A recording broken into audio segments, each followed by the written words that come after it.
Karena ada 200 juta tenaga kerja asing asal Tiongkok yang akan masuk ke negara kita. Ya, 200 juta orang. Jadi sebenarnya Jokowi itu siapa bagi orang Cina? Dengan merancang Jabodetabek menjadi megapolitan dengan bantuan 5 pengembang besar, Agung Sedayu, Agung Podomoro, Summarecon, Lipo Group, dan Sinarmas. Mereka membangun apartemen Rusunami dan Rusunawa. Kemudian apartemen Rusunami dan Rusunawa diisi oleh orang-orang Tionghoa dan tinggallah orang pribumi jadi babu, satpam, OB, dan supir. Semua bukti menyatakan kebenaran pernyataan ini. Apalagi setelah Ahok merencanakan penggusuran 130 titik pemukiman pribumi di DKI Jakarta. Program ini juga dimuluskan oleh Jokowi dengan langkah-langkah nyata yang lebih besar. Memiskinkan rakyat Indonesia dengan berbagai cara, bekerja sama dengan pemerintah Cina dalam segala bidang, dan menggantikan peran Amerika di Indonesia selama ini, dan menjual atau menggadaikan aset-aset nasional Indonesia yang vital kepada pihak Cina. Jokowi secara sengaja membuat ekonomi dan politik Indonesia carut-marut untuk membuat pribumi semakin hancur berantakan, banyak pengangguran, dan jumlah orang miskin semakin besar. Orang semacam Ahok bukanlah tanpa sengaja untuk membuat kebijakan serta bertingkah laku yang memuakan, karena dia ingin memancing amarah pribumi agar rencananya segera terlaksana. Sekarang terserah bangsa ini melawan atau membiarkan angkara murka merajalela. Minjing melaporkan dari Beijing.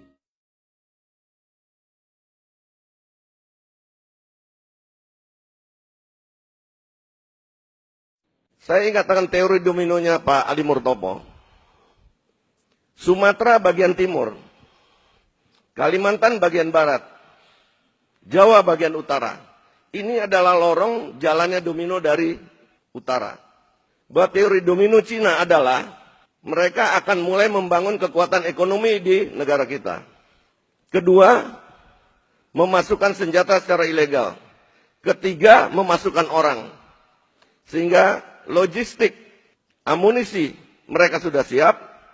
Orang datang di sana mau kirim 100 juta gampang aja. Kirim sejuta mati dia isi orang terus. Yang penting senjatanya udah ada, logistiknya semua ada di sini. Dan sekarang kenyataannya, kalau kita dari Medan sampai ke Lampung, di pesisir timur, itu semua adalah bangun-bangunan, perumahan, tempat tinggal, maaf, non-pri, mayoritas. Jawa bagian utara, mulai dari Merak, kita jalan, BSD, kita jalan lagi kemana-mana. Semua mereka sekarang diberikan izin untuk bikin pulau. Jualan apartemen tidak pernah kosong, selalu habis. Siapa yang isi? Dulu saya tanya kepada teman-teman yang itu, siapa yang beli kok bisa laku bener? Oh dari Bangka, dari Medan. Saya tanya penjabat-penjabat di Medan Bangka, tidak berkurang penduduknya. Ini dari mana orangnya? Pernah kita sensus tidak orang-orang ini? Jadi saya curiga bahwa di pemerintah kita pernah kemasukan mereka-mereka ini yang menyiapkan satu gerakan mengembalikan komunisme, karena kita ingat tahun 65 itu bukan komunis Rusia. Kita putus hubungan dengan RRC karena mulai dari situ hubungan Bapak Subandrio pada waktu itu. Jadi ada aparat-aparat kita yang pengambil kebijaksanaan di pemerintah, bahkan legislatif kita sudah kemasukan dan sudah mereka bisa memutuskan dan mengambil kebijaksanaan. Ini yang harus kita bersihkan. Dan sekarang lagi anehnya ada yang mengatakan penjabat kita, oh biarkan saja mereka pakai kaos itu yang lambang-lambang komunis atau PKI. Itu mode lagi ngetren sekarang. Ini harus dipertanyakan. Ngerti nggak soal keamanan negara gitu? Kita selalu bicara bahaya laten. Dan saya masih mengalami zaman komunis itu. Tahun 65 saya juga ikut membasmi mereka. Bahwa PKI ini memang OTB, organisasi tanpa bentuk selalu.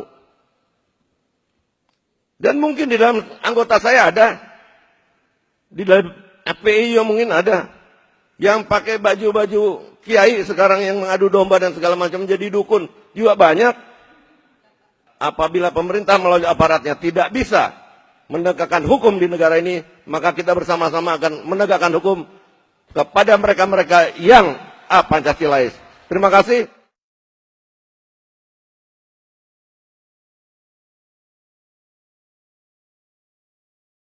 Ide dan sebagainya.